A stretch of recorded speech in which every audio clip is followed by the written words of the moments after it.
Buenas tardes, nosotros somos Martina Romero, Emilio Porta, Joaquín Valls y Felipe Fernández, del tercer año del Bachillerato de Ciencias y Tecnologías del Laboratorio. Nuestro proyecto de egreso se basó en el análisis de diferentes tipos de agua y sus parámetros físico-químicos para evaluar la calidad de la misma. Decidimos elegir este tema ya que nos parecía interesante ver cómo el agua puede cambiar en diferentes fuentes y etapas, y decidimos elegir 3 tipos de aguas y 5 muestras. Elegimos un agua superficial, la del río Xi, donde se la extrae. Agua potable, elegimos 3 muestras: el agua del tanque de acá del polo, el agua de la canilla del polo y el agua de una vivienda, ambas, o sea, las 3 suministradas por OCE. Y finalmente un agua mineral, elegimos la de la marca Salus, que como su origen es subterráneo, tiene una gran cantidad de minerales que un agua potable y un agua superficial no suele tener. Bueno, nuestra pregunta investigable fue: ¿qué diferencias presentan diferentes muestras de aguas de uso cotidiano en nuestro contexto en relación a los parámetros establecidos en la normativa vigente? En base a esa pregunta surgieron nuestros objetivos, los cuales fueron analizar la variación de los parámetros físico-químicos del agua en diferentes fuentes y etapas, y también verificar el cumplimiento de la reglamentación de bromatología y la normativa sanitaria vigente en Uruguay. Los aspectos que tuvimos a considerar fue que en Uruguay OCE es la institución que se encarga de suministrar agua potable, la que debe cumplir con la norma UNITO 833-2008, que hace parte del Reglamento Bromatológico Nacional, quienes determinan los criterios físico-químicos y microbiológicos para que ésta se adapte para el consumo. Y el decreto 253-79 establece los estándares para el agua superficial. Bueno, los análisis que decidimos realizar a las muestras de agua fueron determinación de alcalinidad, cloruro y dureza, medimos pH, analizamos los sólidos totales contenidos en ellas, determinamos concentraciones de hierro, nitrato y nitrito y determinamos nitrógeno. Bueno, el primer análisis que nosotros realizamos fue la determinación de alcalinidad. La alcalinidad es la capacidad que tiene una solución, en este caso agua, para neutralizar ácidos, o sea, es la cantidad de iones básicos que están contenidos en la solución. Una alcalinidad elevada, con una concentración elevada en agua, puede tener varios aspectos negativos, como lo son la decoloración o la corrosión de las pinturas. Puede generar turbidez en el agua, como también puede irritar en el ámbito de la salud, puede irritar la piel y los ojos. La alcalinidad depende de la presencia de iones básicos. Mayormente depende de los iones bicarbonatos, carbonatos e hidróxidos, y lo que se ve en la determinación es, lo que nosotros sacamos es la alcalinidad total, que es la suma de los iones anteriormente nombrados, y un valor adecuado a esta puede indicar que el agua tiene una buena capacidad para amortiguar cambios de pH. Para la definición de alcalinidad, nosotros hicimos una titulación potenciométrica, titulando con pHímetro reactivo indicador hasta 2 puntos de equivalencia, el punto 8,3 que corresponde a la neutralización de la mitad de los iones de carbonato y la totalidad de los iones de hidróxido, y el punto 4,5 que corresponde a la otra mitad de los iones de carbonato y cualquier ion de bicarbonato formado durante la primera valoración o que ya estuviese presente en el agua. El resultado se expresa como miligramos de carbonato de calcio por litro. Para el análisis de sólidos totales, lo hicimos con una técnica gravimétrica, la cual consiste en determinar la cantidad de materia disuelta y suspendida que puede estar en la muestra. Con este parámetro con este análisis podemos determinar 3 parámetros: los sólidos totales, que son los que permanecen luego de la evaporación de la muestra a 105 grados Celsius en estufa. Estos suelen estar compuestos por sales, minerales, metales o cualquier otro compuesto orgánico que esté disuelto. Los sólidos fijos, que son los que permanecen luego de la calcinación a 550 grados en mufla. Estos suelen estar compuestos por sales como carbonatos, sulfatos y fosfatos, los cuales influyen directamente en el pH y puede hacer que la muestra sea más corrosiva de lo normal. Y finalmente los sólidos volátiles, que son los que se volatilizan o queman durante la calcinación.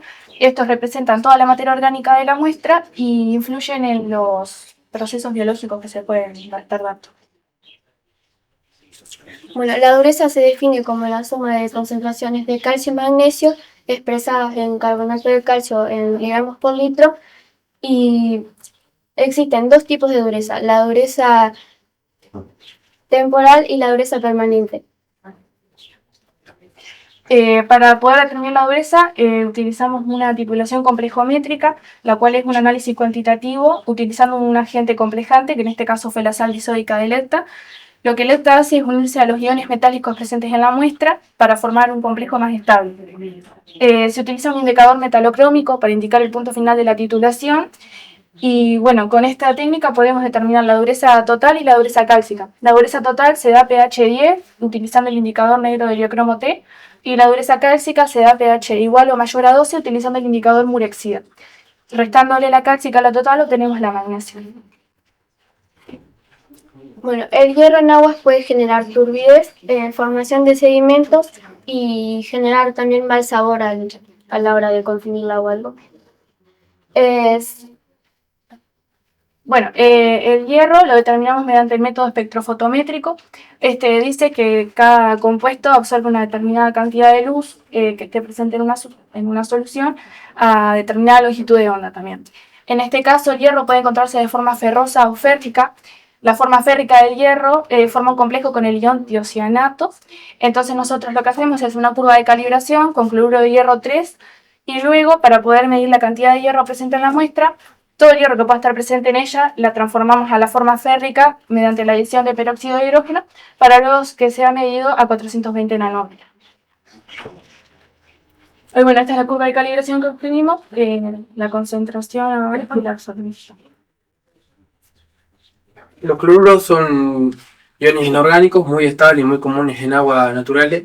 Se pueden generar de manera natural por la disolución de minerales salinos o por la contaminación de efluentes industriales.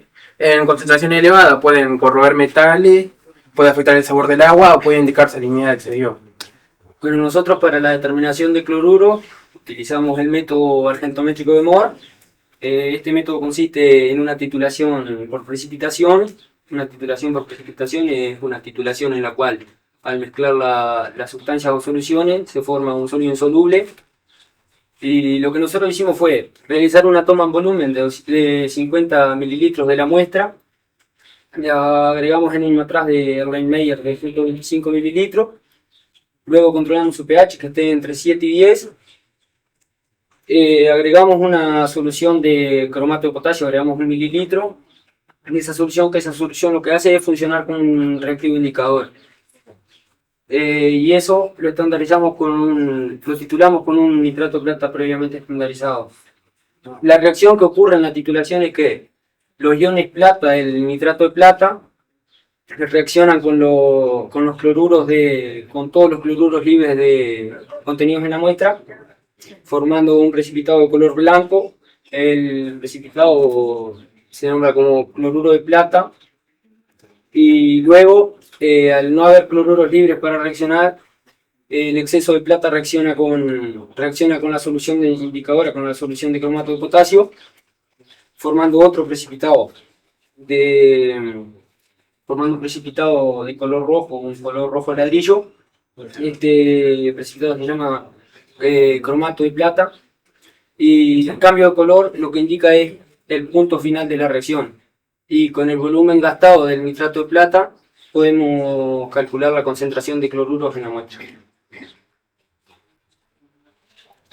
Bueno, los nitritos son un compuesto indeterminado del ciclo del nitrógeno. Este compuesto puede indicar presencia de procesos biológicos activos en el agua, y tienen dos maneras de formarse los nitritos. Se pueden formar mediante la oxidación del amonio a nitrito, que ese proceso se llama nitrificación, como también pueden formarse mediante la reducción del nitrato. Ese proceso se llama desnitrificación. Los riesgos que puede tener el nitrito en el agua, los riesgos para el organismo son que el agua, al ser consumida y los nitritos ingresar al organismo, reaccionan con amidas secundarias o aminas secundarias o terciarias. Esa reacción lo que forma es un compuesto que se llama nitrosoamina, y las nitrosoaminas son un compuesto potencialmente cancerígeno que pueden causar cáncer de colon, cáncer de esófago, cáncer de estómago y otro tipo de cáncer. Para la determinación de nitrito preparamos una curva de calibración con soluciones de concentración conocida a partir del nitrito de sodio. Se determina a través de la formación de un color azul rojizo por el acoplamiento de la sulfanilamida con el reactivo de Neda. La intensidad del color es directamente proporcional a la cantidad de nitrito en la muestra, y se mide por espectrofotómetro a 543 nanómetros. El resultado se expresa como miligramos de nitrógeno contenido en los nitritos por litro de agua. Esa es nuestra curva de calibración de nitrito. Los nitratos son una forma oxidada del nitrógeno, suelen estar presentes en aguas indicando contaminación agrícola o urbana. Los nitratos por sí solos no son tóxicos, incluso tienen un efecto protector en el sistema digestivo, pero en altas concentraciones suelen transformarse en nitritos, los cuales sí son altamente perjudiciales para la salud, sobre todo en bebés. El valor de estas se expresa en miligramos de nitrógeno, formas de nitrato por litro, y su alta, la manera que más se puede ingerir los nitratos suele ser consumiendo agua o hortalizas con alto contenido de. Para la determinación de nitrato volvimos a hacer una curva de calibración, esta vez utilizando un nitrato de potasio. El método es utilizable para agua con bajo contenido de materia orgánica o agua potable. El método se hace porque el nitrato absorbe luz ultravioleta a 220 nanómetros, pero la materia orgánica disuelta también puede absorber luz ultravioleta a esa longitud de onda. Entonces se hace en simultáneo una segunda lectura a 275 nanómetros para eliminar la interferencia orgánica. Esa es nuestra curva de calibración de nitrato. Bueno, luego la determinación del nitrógeno total con el método Kielda. Este tiene 3 etapas. Primero la etapa de la digestión, donde se rompen todos los enlaces de la muestra, o sea, todos los enlaces de nitrógeno presentes en la muestra, formándose el ion amonio. En esta etapa suele haber una aparición de espuma negra, es la materia orgánica quemándose, y se da por finalizada cuando la muestra clarifica y aparecen humos blancos. Luego se da la etapa de la destilación, donde el ion amonio se forma en amoníaco gaseoso. Este amoníaco gaseoso se va a trasladar a un matraz receptor que contiene ácido bórico. El ácido bórico reacciona con el amoníaco, formándose nuevamente el ion amonio, pero esta vez como borato de amonio. Y por último, en la titulación se titula el borato con un ácido fuerte, como por ejemplo el ácido clorhídrico. Y bueno, el punto final de la titulación se da cuando se terminan de neutralizar todo el borato y podemos decir que el volumen de ácido gastado es proporcional a la cantidad de nitrógeno en la muestra. En este caso nosotros esta técnica no nos salió, ya que durante la destilación se nos calificó la muestra, lo que no permitió que el sistema siga en ebullición. Por lo tanto, todo el amoníaco gaseoso quedó en la trampa y no llegó al matraz receptor.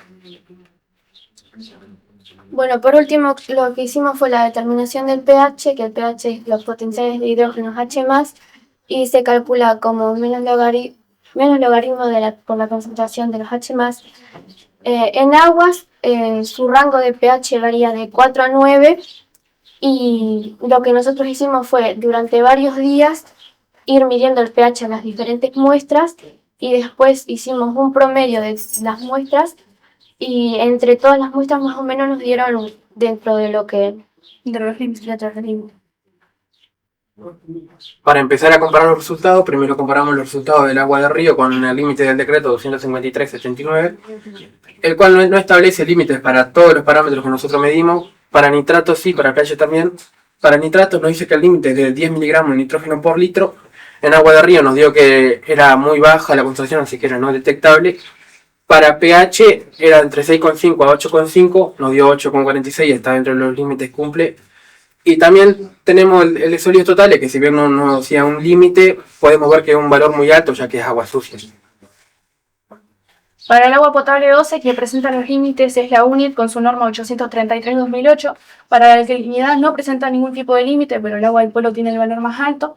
Los sólidos totales en el agua del polo presentan un límite de 1000 miligramos por litro, y en el agua del polo y en el agua de 12 da muy por debajo, siendo el agua del polo mucho más alta que la de 12 igualmente. Pero quien nos sorprendió fue el agua del tanque con un valor de 16.937 miligramos por litro. La dureza tiene un límite de 500 miligramos de carbonato de calcio por litro, teniendo el agua del polo el valor más alto, más bajo el de 12. El hierro tiene un límite de 0,3 miligramos por litro, teniendo el valor más alto el agua del tanque con 0,29. Y cloruros, nitritos, nitrato y pH, el valor más alto lo tiene el agua del polo y el más bajo el de 12, excepto en el pH, que el más bajo lo tiene el del tanque. Nosotros dimos por hecho que el valor de los sólidos totales tan alto y el de hierro se da porque el tanque se encuentra en estas condiciones. Hay una nota técnica de la Organización Mundial de la Salud que dice que todo tanque que vaya a ser destinado para el almacenamiento de agua potable tiene que tener una limpieza obligatoria cada 6 meses, el cual acá no se estaba cumpliendo, ya que hablamos con la dirección y no se realiza una limpieza desde el 2018. Bueno, en el agua Salus, según los límites que trae en su etiqueta de calcio, magnesio y cloruros, en el caso de la dureza cálcica, su límite era de 48 y nos dio un valor muy elevado. Y en la dureza magnésica su límite era 16 y también nos dio un valor muy alto. En cloruro era 10 y nos dio... El cloruro límite era 10 y nos dio un valor dentro del rango esperado. Y la dureza cálcica y magnésica nos dio alto, pero nosotros creemos que se debe a un error nuestro o también de la conservación de la muestra. Bueno, lo que concluimos con el grupo fue que todas las muestras de agua presentan cambios desde su origen hasta su consumo. Lo que vimos fue que OCE brinda un agua sana para consumo, que se puede consumir sin riesgo, y que brinda un agua sana al Polo también. Pero lo que vimos, como se vio en la foto, que al no tener una limpieza adecuada, eso puede contaminar el agua, y desde el Polo no es un agua que se pueda consumir sanamente, que se pueda consumir sin riesgo.